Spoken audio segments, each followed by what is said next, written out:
Queridos irmãos, é sempre um privilégio estudarmos a Palavra de Deus. Quero dar continuidade, aproveitando que estamos na campanha de missões nacionais e o conselho oportuno que o irmão Souza nos ofereceu na sua boa reflexão de quarta passada, para também continuarmos a pensar em missões. Assim, retomo os meus estudos na carta aos Romanos, que é uma cartilha missionária, para mim, é uma cartilha missionária que inclui teologia e que inclui também cuidado pastoral. Quero destacar, então, para nossa leitura, Romanos capítulo 15, verso 8 e 9, e eu estou lendo na NVI.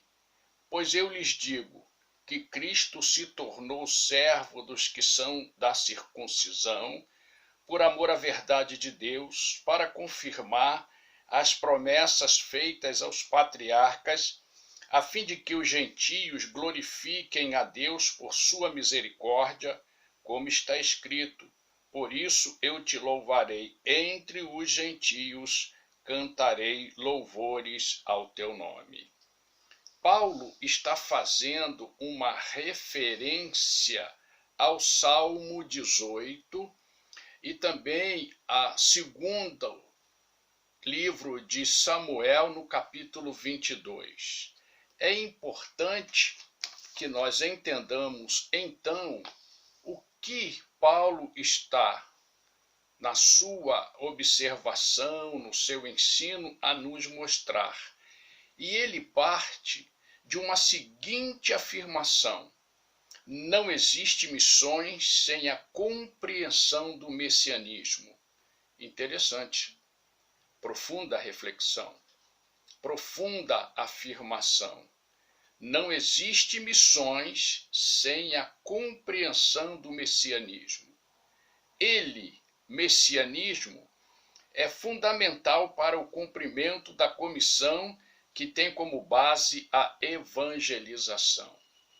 Quando nós estudamos os evangelhos, nós percebemos que os evangelhos, cada um deles de uma maneira especial e profunda, convoca-nos a uma grande comissão: pregar e ensinar a palavra de Deus.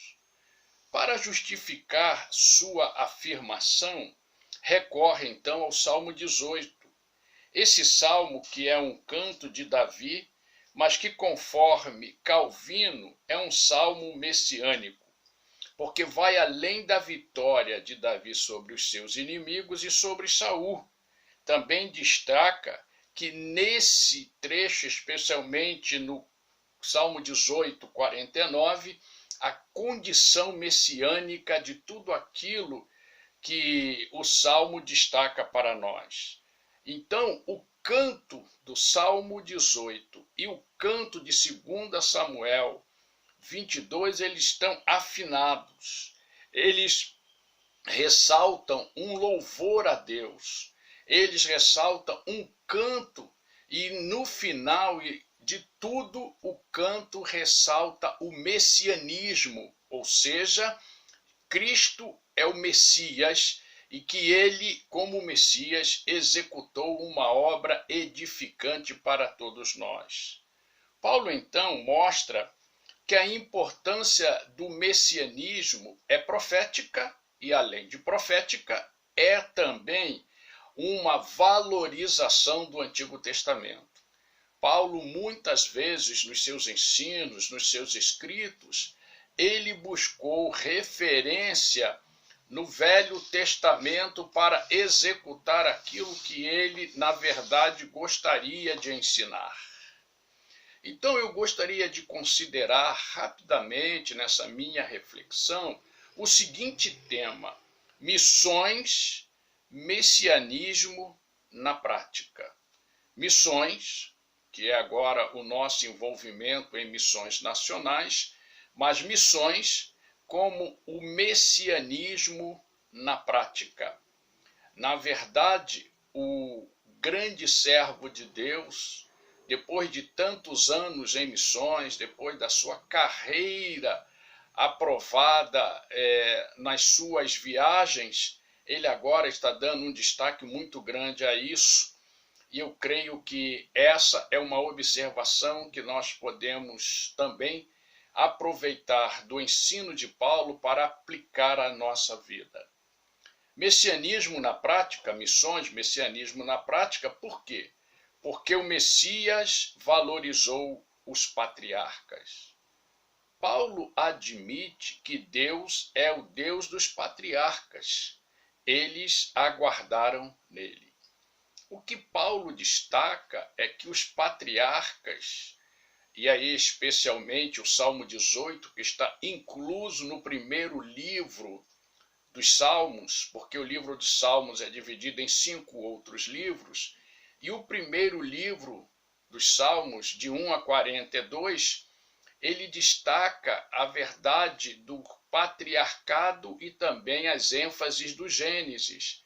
Então, Paulo está dizendo e está aceitando que Deus é o Deus dos patriarcas e que, sendo Deus dos patriarcas, Deus faz com que eles se tornem fundamentais na ação messiânica. Paulo também mostra que, ao crermos na mensagem de Cristo, o Messias, podemos clamar a Deus como Pai. Podemos invocar o nosso Deus como Pai.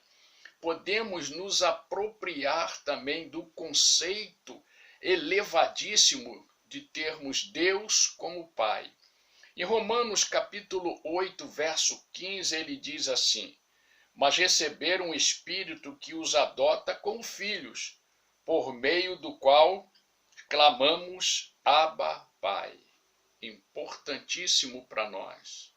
O messianismo que é profético, o messianismo que valoriza os patriarcas, é o messianismo também que nos dá condições, pelo Espírito Santo, de entrarmos na presença de Deus e também chamá-lo de Abba, de Pai. Isso significa muito para o nosso coração. O Messias é quem constrói, em segundo lugar, nos que creem nele, o ser nova criação. O evangelismo, missões, não é uma recalchutagem. Não é nada disso. Quando nós aceitamos Cristo como nosso Salvador, quando nós o colocamos em nossa vida, quando nos arrependemos do nosso pecado, quando confessamos a Cristo, o Messias, então nós adquirimos a performance de uma nova criação, uma nova criatura. Tudo se fez novo. E isso mostra a importância de tudo aquilo que Paulo realizou enquanto missionário. E foi exatamente isso que ele estava dizendo, que as boas novas não é uma questão de privilégio para os judeus, mas, na verdade, as boas novas, o evangelho, é um privilégio, é uma alegria para todos que conseguem entender a salvação, porque ela iguala gentios e iguala judeus. Somos todos iguais perante Deus, e Deus nos aceita como seus filhos. Paulo estimula, então, que todos devem cantar o Salmo 18. Por quê? Porque é um louvor ao Deus Todo-Poderoso que providenciou para nós a alegria do messianismo, a fim de que nessa alegria tenhamos condições de louvá-lo eternamente. Em terceiro lugar, o Messias nos envia aos perdidos. Paulo diz que somos devedores. Romanos capítulo 1, verso 14 fala sobre isso. Sou devedor tanto a gregos como a bárbaros, tanto a sábios como a ignorantes. Ora, nós continuamos nessa labuta. Nós somos devedores àqueles que estão ao nosso redor. Nós somos devedores para que executemos missões, não como uma missão, mas como um privilégio vocacional, a fim de que outros também alcancem a alegria de poder louvar ao Senhor como Ele deseja e como Ele o merece. Então, quando nós pensamos em messianismo, nós então temos 3 destaques. Valoriza os patriarcas, constrói naqueles que creem uma nova criação e nos impele a partir da presença do Espírito Santo em nós, a continuarmos a falar, a viver tudo aquilo que é o Evangelho na prática. Eu quero concluir com uma frase de Kathleen Smith. Quando uma igreja se satisfaz com membros que tem e aqueles que espontaneamente se apresentam, não se interessando em alcançar as multidões, ela deixa integralmente de cumprir sua missão de igreja. Precisamos pensar nisso e eu quero repetir para finalizar. Quando uma igreja se satisfaz com os membros que tem e aqueles que espontaneamente se apresentam, não se interessando em alcançar as multidões, ela deixa integralmente de cumprir sua missão de igreja. Essa é uma frase que está presente no manual da EBD de 1984. É uma frase antiga, mas que se ajusta à nossa realidade hoje. Fazer missões é mostrar o messianismo na prática. Que Deus nos abençoe, que Deus nos capacite e que o nosso testemunho seja para a glória do seu nome.